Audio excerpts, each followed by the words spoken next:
Ditanya, apakah kedua orang tua meninggal, Rasulullah SAW meninggal dalam keadaan kafir? Kan sudah kita jelaskan, hadis riwayat Imam Muslim, hadis sahih. Ini bukan perkataan saya. Nabi SAW pernah datang ke sebuah wilayah namanya Rabwah, di sekitar dekat Mekah, 80 kilo kurang lebih dari Mekah. Lalu Nabi SAW terisak-isak menangis, seperti orang yang sedih sekali. Lalu Umar mengatakan, ya Rasulullah, saya tidak pernah melihat anda menangis seperti ini sebelumnya. Gitu kan?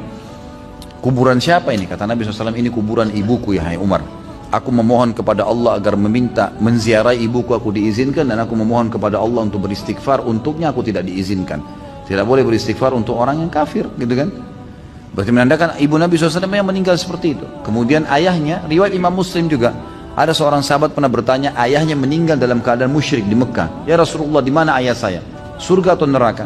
Kata Nabi SAW, di neraka. Hukum Allah jelas gitu.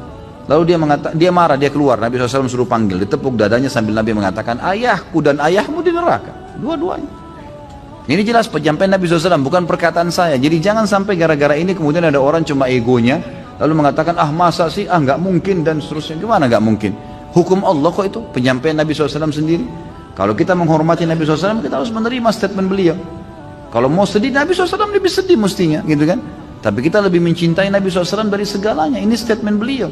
Dan kita kalau orang tuanya dalam keadaan Islam, tentu kita lebih junjung tinggi, kan gitu. Dan ada nabi-nabi sebelum Nabi Muhammad SAW seperti Ibrahim, ayahnya Azar meninggal dalam keadaan kafir. Nabi Nuh istrinya sama Nabi Lut juga istrinya, gitu kan. Jelas meninggal dalam keadaan kafir. Jadi tidak bisa dijadikan sebagai sebuah tolak ukur ego kita saja.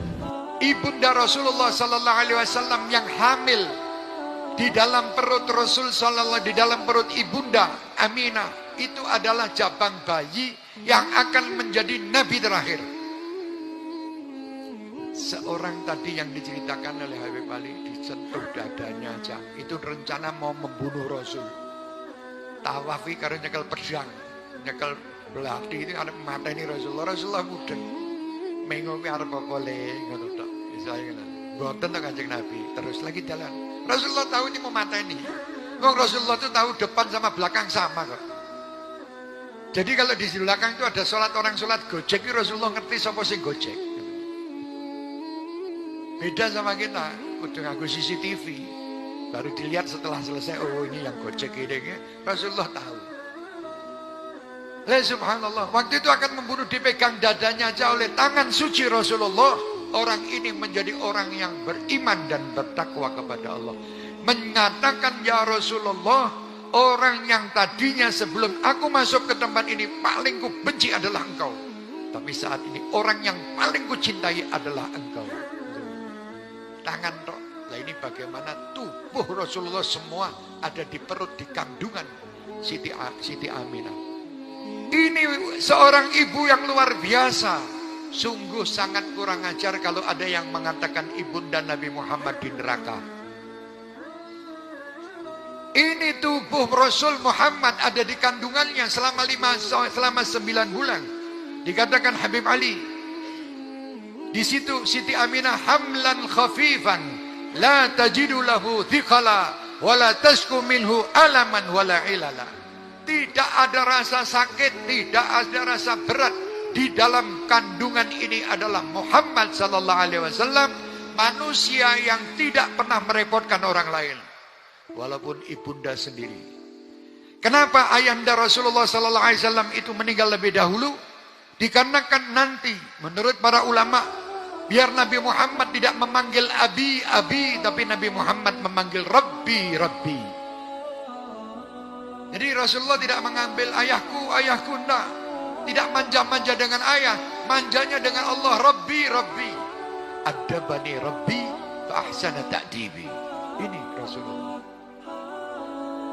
Ayah Rasulullah SAW waktu di dalam sulbinya ada Nur Muhammad. Semua wanita yang di Mekah semua ingin dinikahi oleh Abdullah.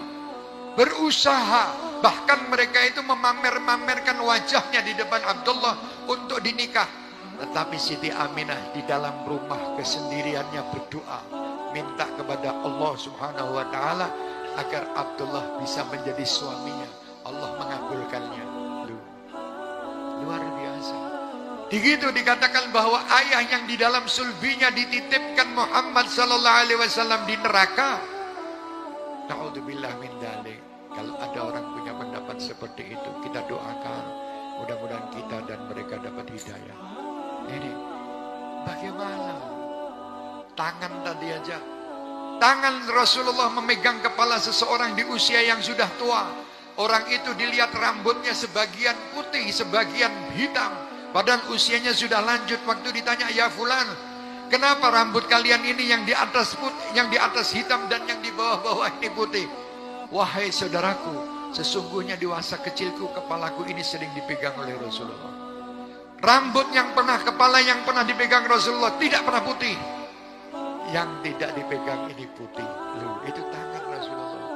Ini Rasul ada di sulbinya Abdullah. Di situ dikatakan ayahnya kafir, neraka, jahanam, astagfirullahaladzim. Hati-hati, jangan gampang percaya.